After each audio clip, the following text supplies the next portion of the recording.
யார் கொண்டா எப்போனா புத்தி மாறலாம் தானே, ஃபாலோ பண்ணணும் அப்படி நடக்கணும்னு இருக்குதா என்ன?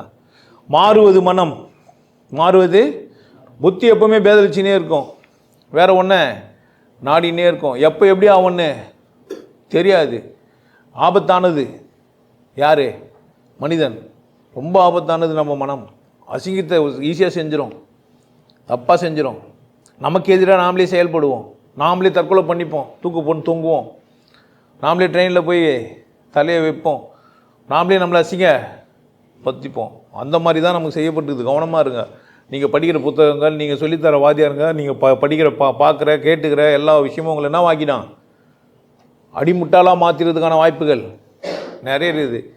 என்னை பார்த்தீங்கன்னா என்ன பண்ணாதுன்னு கேட்டிங்கன்னா, என் வீடியோ பார்க்க உங்களுக்கு என்ன ஆயினே இருக்கும்னு கேட்டிங்கன்னா, உள்ளே ஒரு கேள்வி கேட்டுனே இருக்க ஆரம்பிக்கும். உள்ளே கேள்வி பேச ஆரம்பிப்பீங்க, உள்ளே பேச ஆரம்பித்து வாழ்வீங்க. அப்படி வாழும்போது சிவயோகி என்ன சொன்னால் எனக்கு என்ன வந்து, நான் என்ன சொல்கிறேன், எனக்கு என்ன தேவைன்ற ஒரு கேள்வி உங்களுக்கு எழும்போம். நியாயம் கூட இது. அதனால் என்னை ஃபாலோ பண்ண முட்டாலும் தப்பு இல்லை. ஆனால் எனக்கு அந்த வழி எனக்கு இல்லை. என்னை ஃபாலோ பண்ணிக்கணும்னு என்ன இருக்குதா? நான் சொன்னதெல்லாம் நான் சொல்கிறது, நீ நல்லா இரு, நீ சந்தோஷமாக இரு, நீ மகிழ்ச்சியாக இரு, நீ கொண்டாட்டமாக இரு, நல்லா சாப்பிடு, நல்லா தூங்கு, உன் சாப்பாடை நீ தேர்ந்தெடு. அது செய்வோமா அது யாருதே உன் இஷ்டம். உன் உடுப்பை யார் தேர்ந்தெடுக்கணா? நீ தேர்ந்தெடு. உன் இருப்பிடத்தை யார் தேர்ந்தெடுக்கணா? நீ தேர்ந்தெடு. நீ நல்லா இரு. என்னை எப்படி ஃபாலோ பண்ணலன்னு சொல்ல முடியும்?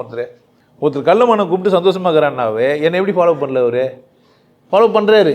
என்ன சொன்னேன்? சந்தோஷமாக இருக்க சொன்னேன். அதுக்கு அவர் என்ன செஞ்சார்? சந்தோஷமாக இருக்க சொன்னேன்னு சந்தோஷமாக இருக்கிறாரு. செஞ்ச வேலை தான் தப்பாக இருக்குது. உங்களுக்கு அந்த கேட்டிருந்த அதை பார்த்துருந்த உங்களுக்கே எதிராக நடந்துக்கிறார். சிவயோகியை ஃபாலோ பண்ணாமல் யாராலும் இருக்க முடியாது. என்னை ஃபாலோ பண்ணாமல் யாருமே என்ன பண்ண முடியாது, நீங்கள் இருக்கவே முடியாது. ஏன்னா யதார்த்தம் உண்மையாக பேசிங்கிறேன். நான் சொல்லிட்டேன் எல்லோரும் போய் பேசுகிறீங்கன்னு சொல்ல முடியுமா? நாங்கள்லாம் உண்மை பேசுகிறேன்ட்டு அவுத்து போட்டு நின்றுவியா? நான் ரொம்ப உண்மையானவங்க பாருங்கள் எல்லாத்தையும் அப்படி நின்றுவீங்களா? எல்லாத்தையும் அவுத்து போட்டு இதெல்லாம் தூச கருதி இதெல்லாம் சும்மா இதெல்லாம் கடவுள் குத்துது இல்லை. என்னை தோளோடு தான் படித்தார் கடவுள். என்னை எப்படி படித்தார்? இதுதான் மெய் அப்படின்னு அவுத்து போட்டு நின்ற முடியுமா? முடியாது. சிவயோகி தெளிவாக சொல்லிட்டார், எல்லாம் பொய் சொல்லிக்கிறீங்க, பொய் சொல்லுங்கள், ஒழுங்காக சொல்லுங்கன்றேன்.